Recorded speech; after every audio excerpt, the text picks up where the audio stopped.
everyone. Welcome to Healthy Kitchens, Healthy Lives. We're having a little technical adjustment while we are getting ready.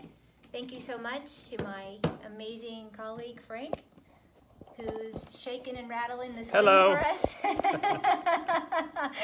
Life throws you curves all the time, and we're happy to take them on.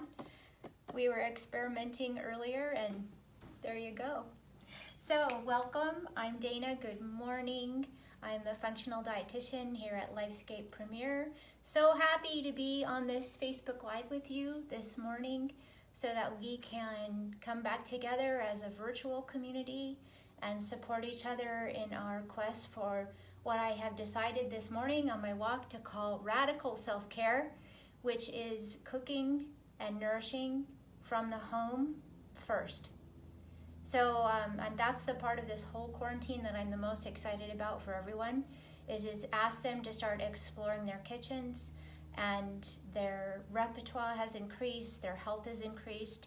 And so I wanted to continue promoting that with another recipe. This is something that I just created out of scratch. For those of you that know me, you realize that I am a creative type, and I love variety and inspiration in that way. And so the recipe has been posted online.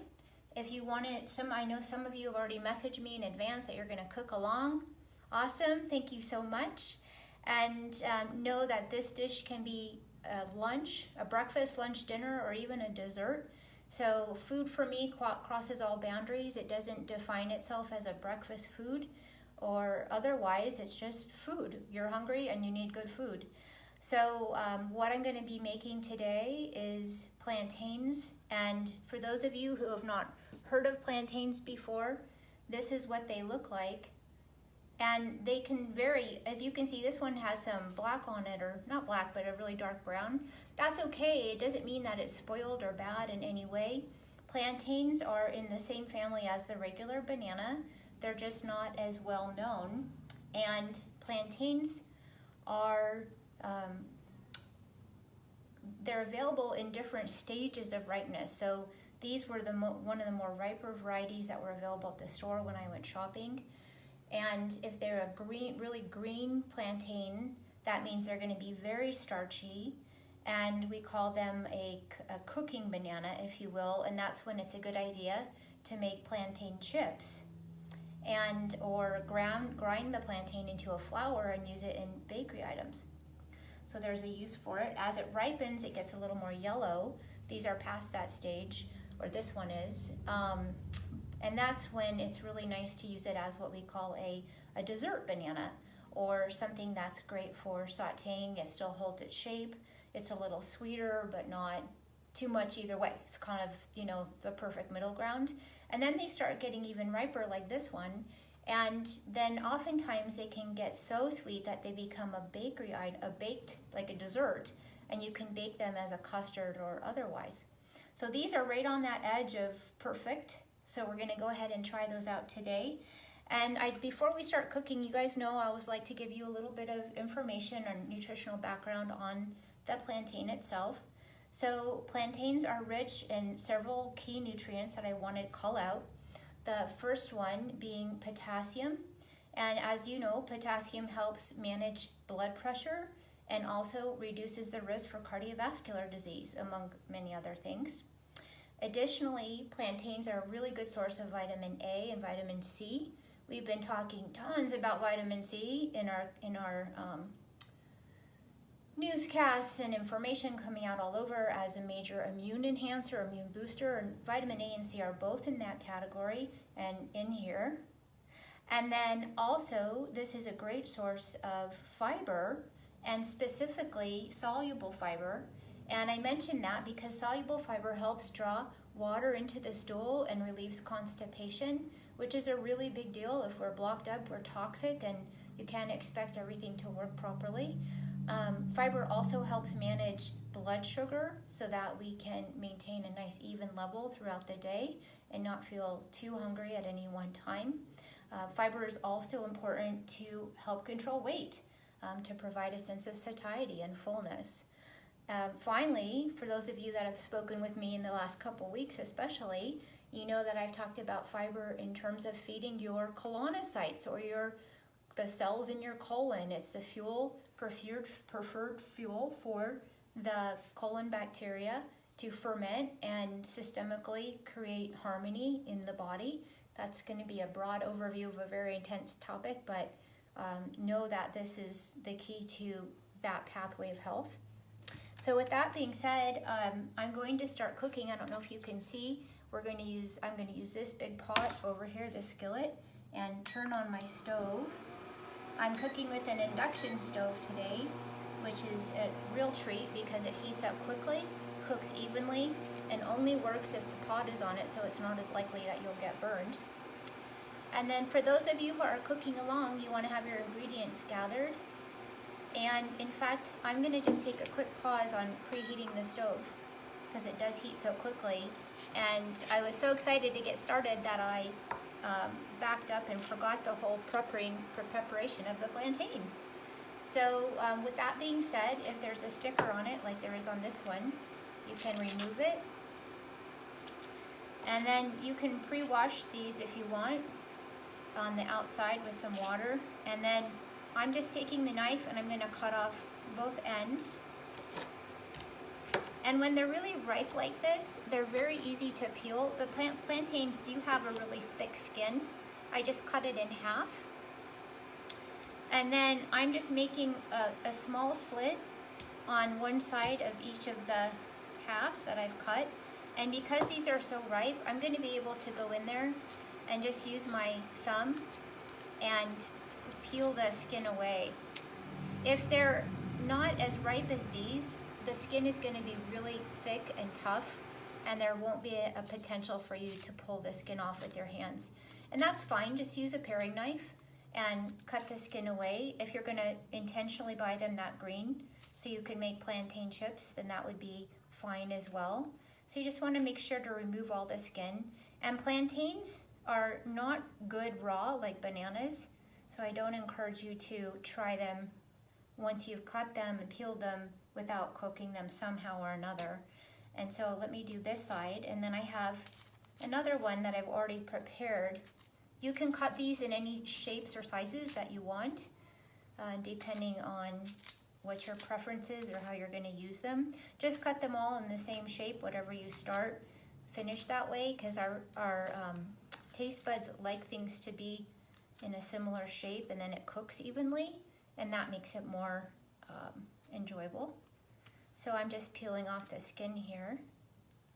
Okay, once you have the skin peeled off, then I'm just taking the knife and I'm cutting it on a diagonal, and I'll show you what that looks like. Just nice even slices. And you can eat a plantain per person. Sometimes they're really quite big and that may end up being too much, but here's the shape that we're looking at. I cut it on a diagonal because I think it's a little more attractive, interesting. Okay, so now that you have the plantains and the other ingredients gathered, I'm going to use coconut oil in the skillet. And this is just a organic, unrefined, extra virgin coconut oil. You can buy this at a lot of stores. And I'm taking 2 tablespoons of oil. And don't be shy with that because you don't want them to burn to the pan. And I will hold all this up so you can see it. I don't think it's on the camera as much as I would have hoped. So I put 3 tablespoons because this is a really big pan.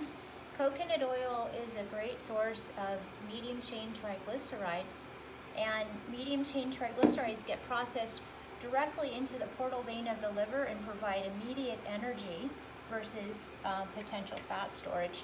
So if any of you are feeling a little schlumpy at some point during the day, just taking a little teaspoon of coconut oil, even just on the spoon, it can help boost brain function and improve energy. It can also stimulate metabolism and help with weight loss. So I'm going to take these beautiful little plantain pieces and I'm going to gently place them in the pan, gently because I don't want to splatter the oil around. And once you have them all in a single layer, they're going to cook pretty quickly. I can already hear them sizzling. So everyone who's cooking along can do this at the same time. And I have a special treat for you guys today. I brought one of my, what I call my secret ingredients, and that is a product from, it's a local store in Flagstaff where I went to college and spent quite a bit of time running and riding my bike. And this is, the company is called Olive the Best, and they don't know that I'm doing this, but I'm sure they'd be happy. They have a tremendous assortment of specialty reduced balsamics and olive oil. And I can tell you, if you want to be a better cook, just try adding a little bit of this to some of your dishes. So we're going to use this today like a replacement syrup.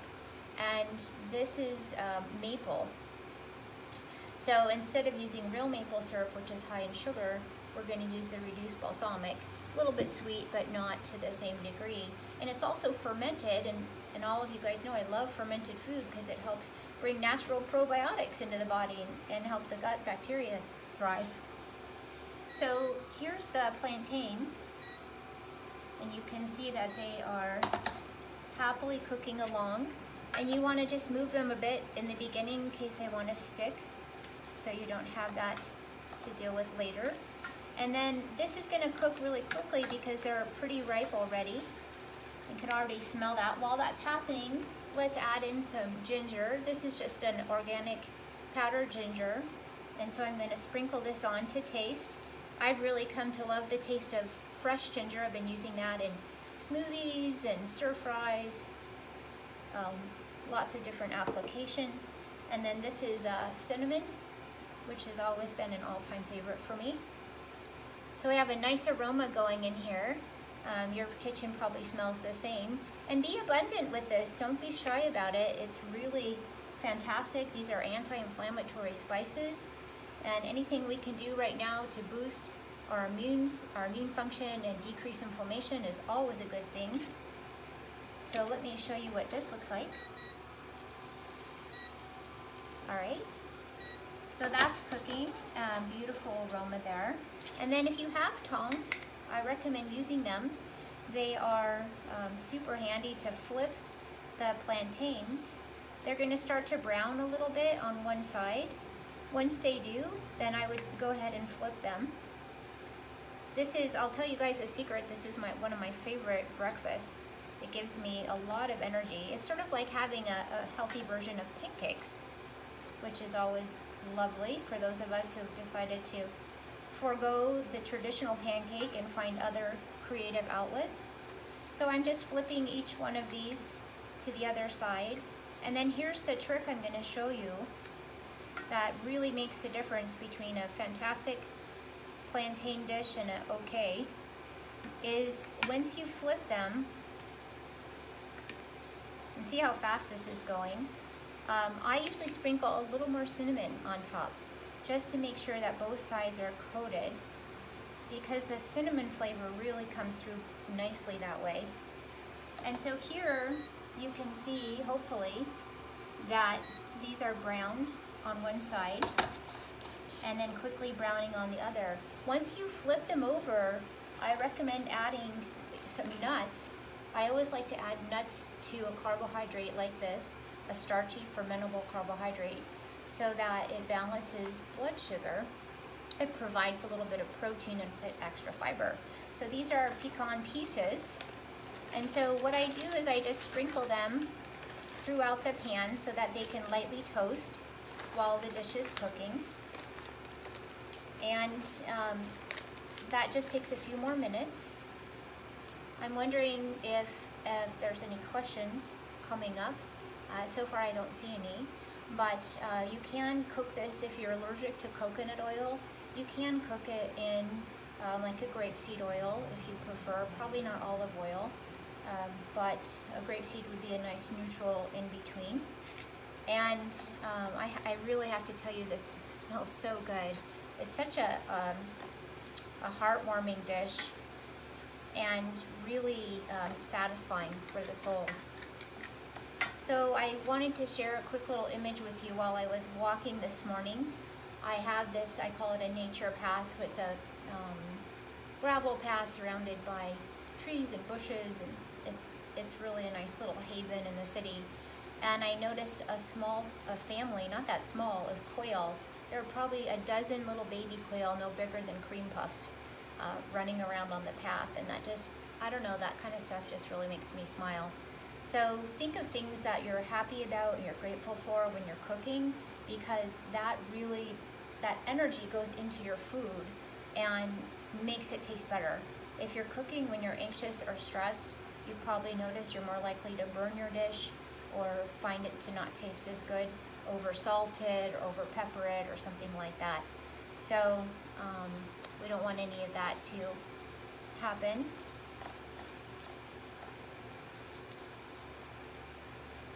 Okay, sorry, I thought I saw a question pop up, but for some reason I'm not seeing it. There we go. Fresh ginger instead of powdered ginger. Thank you. Yes, you can. Go for it. I love that idea. If you want to do that, sure. Just definitely do grate it, because otherwise it'll be really, really strong and overpowering and take place of all the other great flavors in there. But this is basically on its way. So what I want to do now is a little pizzazz, because I think, we eat with our senses, and of course I'm smelling that this is done and it smells great, but you also want to eat with your eyes. And so I purchased some organic raspberries. These are one of my all-time favorite fruits. They're low in sugar, high in antioxidants. And so I'm just going to add these to the dish as a little bump, because we can seasonally, and it adds a beautiful amount of color to the dish and a little bit of natural sweetness. And the berries will mix in nicely. You can use blueberries or blackberries, whatever kind of berries you like. And then on top of that, I'm adding some shredded coconut flakes. I'm going to show you guys what this looks like. It's absolutely beautiful, like just a piece of art. Okay. And then the last is the piece de resistance. We're going to use a splash of the maple balsamic. Really smells like maple syrup. It's amazing how delicious this is, and super versatile too. If you go to their website, you can look at all of their different flavors and see how to do it. So I'm just going to take this and drizzle a splash over the dish so that it sizzles in. All right. And voila. Isn't that gorgeous? Look at all the colors. This is really could even pass as a fabulous dessert at the end of the meal if you wanted to pass a little bit of this out for people in your household. They use plantains a lot at Tommy Bahama's as a side. So something fantastic. I'd love to share with you the end result of this. Always I want to share. But at some point we will be doing live classes or in-person classes again, and we can all come back together as a community. If you make this at home and you do some variations like grated fresh ginger or otherwise, feel free to share on the Facebook page. And I thank you so much for spending a little bit of time with me today. Stay tuned for the next Healthy Kitchens class. And until then, be well. Be well. Thank you.